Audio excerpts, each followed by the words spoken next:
Let's dive into Australia immigration and this whole overcrowding drama. You've heard it before. Too many people coming in. The cities are packed. We're running out of space.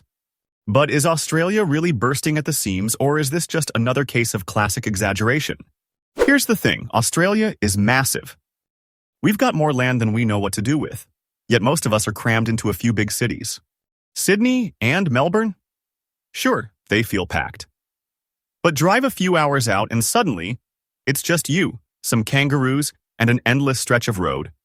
So, is the problem really immigration, or is it something else? There's also the question of what immigrants bring to the table. Skilled workers, new businesses, and a younger workforce to balance out Australia's aging population. But at the same time, infrastructure struggles to keep up, and housing prices keep climbing. Coincidence? Maybe, maybe not. So, what's really going on here? Is Australia overcrowded, or are we just looking at the problem the wrong way? Let's dig into the numbers, the facts, and the myths, because this conversation is far from over. First off, let's get some perspective. Australia is massive. It's like having a country bigger than Europe, with a population of California.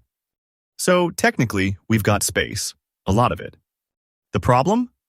Most of it is outback, and unless you fancy living next to a kangaroo in 40-degree heat with zero Wi-Fi, you're sticking to the cities, just like everyone else. This is where things get interesting. While Australia as a whole isn't densely populated, the reality is that most people live in a handful of cities. Sydney, Melbourne, Brisbane, and Perth hold the lion's share of the population, while huge chunks of the country remain largely uninhabited. That's why it feels like we're overcrowded, even though, technically, we aren't. But here's the kicker.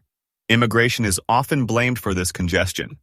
More people coming in means more demand for housing, jobs, and infrastructure, right? But at the same time, immigrants bring skills, businesses, and innovation. So is immigration really the culprit, or is it just an easy target for a much bigger issue? And if space isn't the real problem, what is? Poor planning? Housing affordability?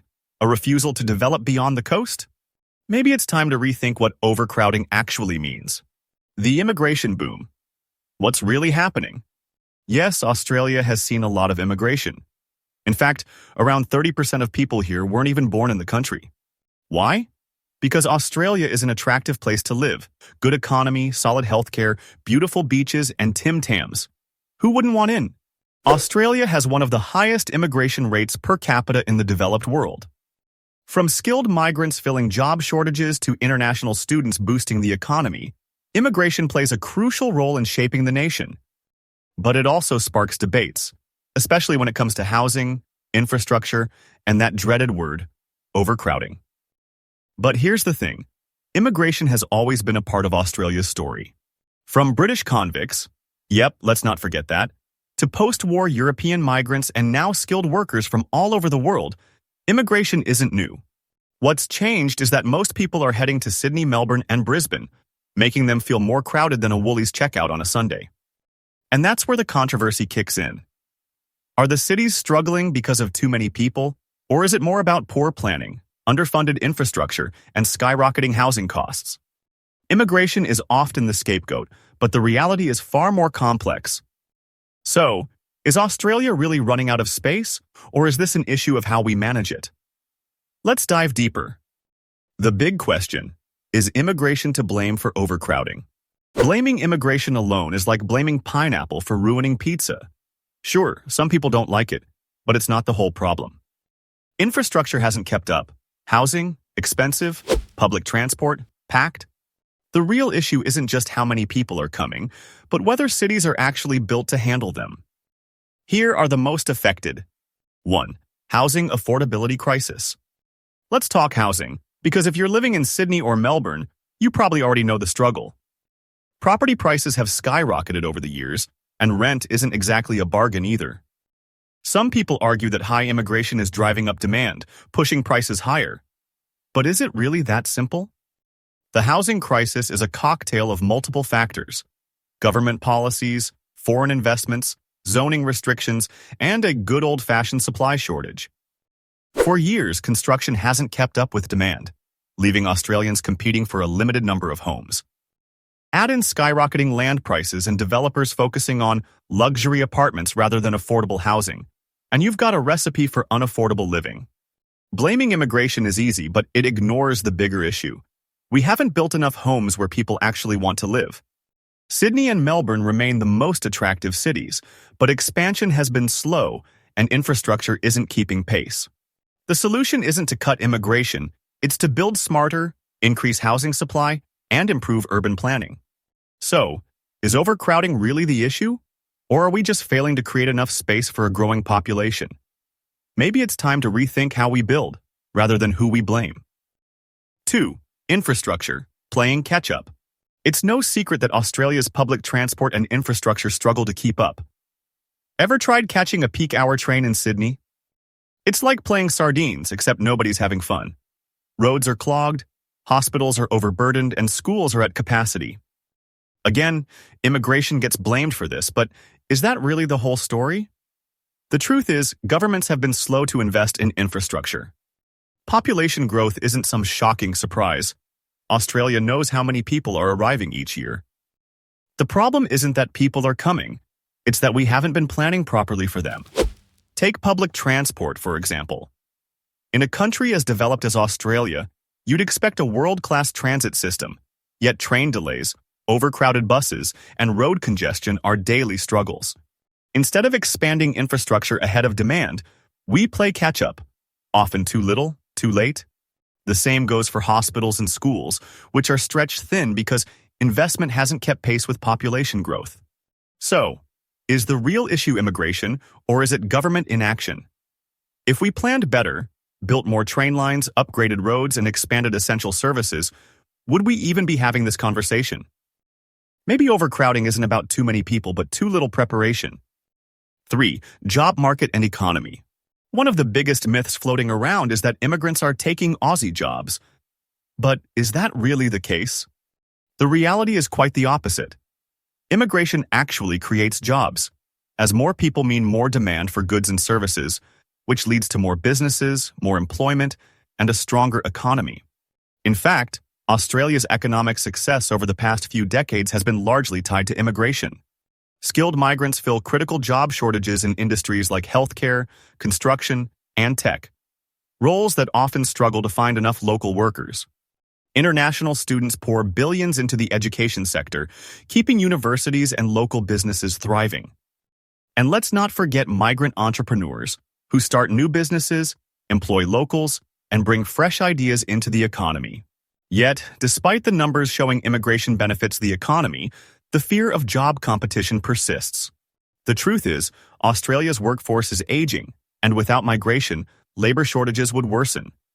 So instead of taking jobs, migrants are actually keeping industries running. But if immigration helps the economy, why does the myth persist? Could it be a case of misplaced frustration over wages, job security, or automation? Maybe the real problem isn't who's working, but how the job market itself is changing. Environmental pollution in Australia. The overcrowding problem. All right, let's talk about overcrowding and what it's doing to Australia's environment. Our cities are growing faster than a kangaroo on a caffeine rush, and with that comes some serious environmental headaches. Think endless traffic jams, energy grids working overtime, landfills overflowing like a dodgy bin on bin night, and natural spaces disappearing under a sea of concrete. Not exactly the relaxed Aussie lifestyle, right? Air pollution. The invisible smog blanket. Australia is known for its fresh air, but if you've ever been stuck in peak hour traffic in Sydney or Melbourne, you might beg to differ. More people means more cars, which means more emissions.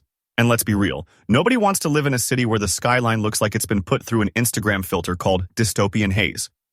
Car exhaust, industrial activity, and urban sprawl all contribute to air pollution, making it harder to find a day where the sky isn't tinged with a suspicious brownish gray.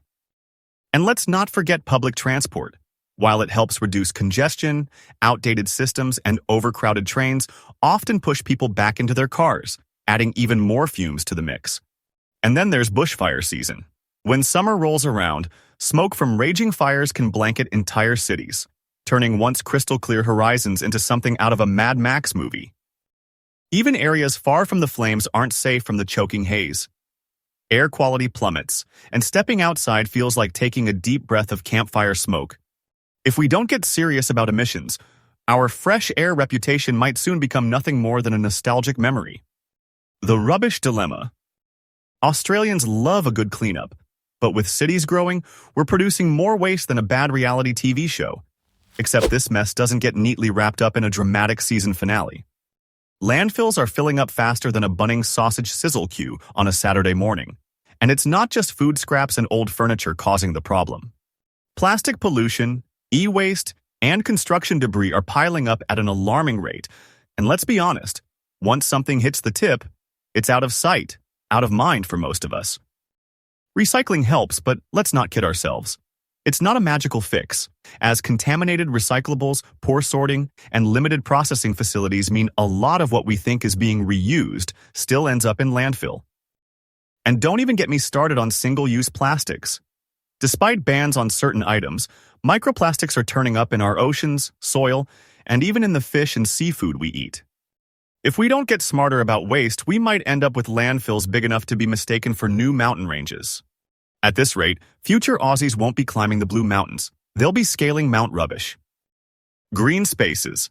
Disappearing faster than free Wi-Fi.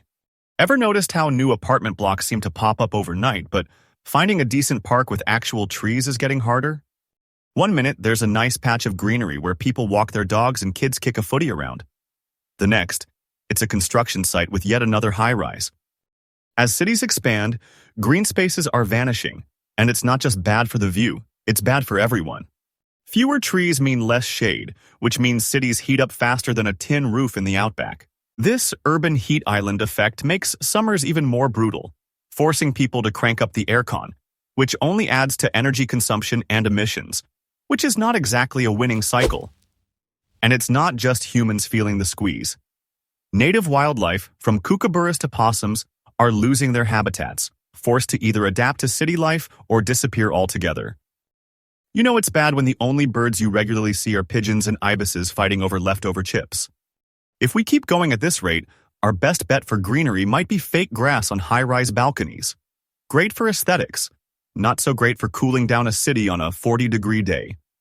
Regional migration, the missed opportunity. Rather than shutting the door, how about spreading things out a bit?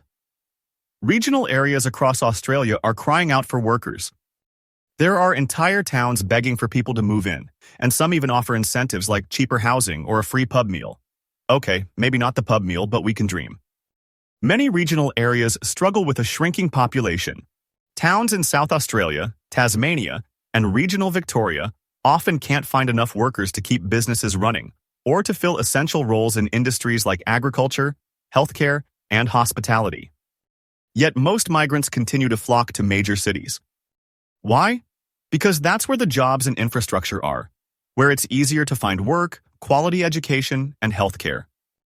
The government has tried to incentivize migration to regional areas with programs like regional visas, offering a pathway to permanent residency for those willing to live outside the big cities. However, uptake has been slower than expected. The real solution? It's about making regional areas more attractive, not just for migrants but for Australians too. To get people to move out of the cities, we need better transport links, more reliable healthcare, and strong educational opportunities. These are the things that will genuinely encourage population growth outside the metropolitan areas and help balance the load. Without these changes, the overcrowding issue in cities will continue, while regional areas will keep begging for help. The political side of immigration and overcrowding. No discussion about immigration is complete without politics getting involved. And when it comes to the topic of overcrowding, some politicians love to use it as a scare tactic. They paint a picture of Australia bursting at the seams, packed to the brim with people, resources stretched thin, and cities on the verge of collapse. It's a compelling narrative, especially during election time, and it's an easy way to win votes from those worried about change. But unfortunately, this approach often ignores the bigger picture and the real underlying issues. The truth is, cutting immigration won't magically solve housing prices, alleviate traffic congestion, or make our cities feel less crowded. It's not as simple as just reducing the number of people entering the country. While immigration does put pressure on infrastructure, it's also true that migrants contribute significantly to the economy, especially in sectors where labor shortages are common. The real solution lies in long-term, smart urban planning and investment in better infrastructure. Rather than focusing on reducing the number of people, we need to build cities and towns that can accommodate growth efficiently. This means more affordable housing, improved public transport, better roads, and essential services spread out across the country, not just concentrated in a few major cities. By investing in regional areas, we could reduce the strain on metropolitan hubs, provide more job opportunities, and create a more balanced distribution of people. Ultimately, it's about vision and planning, not just playing to people's fears. Politicians need to focus on solutions that address the root causes of overcrowding, rather than using it as a convenient talking point. The bottom line: Australia isn't full, but the major cities sure feel like it. If you've ever tried to find a parking spot in Sydney's inner west, or attempted to squeeze onto a packed Melbourne tram during peak hour, you know exactly what I mean. But let's be real. Immigration isn't the sole cause of overcrowding. It's a mix of planning, policy, and the undeniable fact that most of us seem to want to live within 10 kilometers of the beach. Before we start pointing fingers at new arrivals, maybe we should ask why so many of us are crammed into the same few spots, and, more importantly, how we can fix that. Instead of limiting immigration, Australia should focus on smart growth strategies. Spreading out the population by investing in regional areas could take the pressure off major cities. Places like Newcastle, Geelong, and Toowoomba have the potential to grow into thriving hubs if we provide the right infrastructure, jobs, and incentives. Better public transport is also crucial, because let's face it, if you live an hour out of the city and your only option is sitting in bumper-to-bumper traffic, you're not exactly winning. Increased housing supply is another major fix. Skyrocketing rents and house prices aren't just about demand. They're about failing to build enough homes in the right places. Smarter urban planning, such as higher density housing in well-connected areas, can ease the squeeze without sacrificing livability. The truth is, immigration has been, and always will be, essential to Australia's success. It's not about stopping people from coming. It's about making sure we're ready for them when they do. If you enjoyed this video, don't forget to like, comment, and subscribe for more content on Australia's biggest challenges and how we can fix them. Hit that notification bell so you don't miss out on future videos. Also, let us know your views on this topic. Do you still believe immigration is the culprit? Comment below. Thanks for watching, and I'll see you in the next one.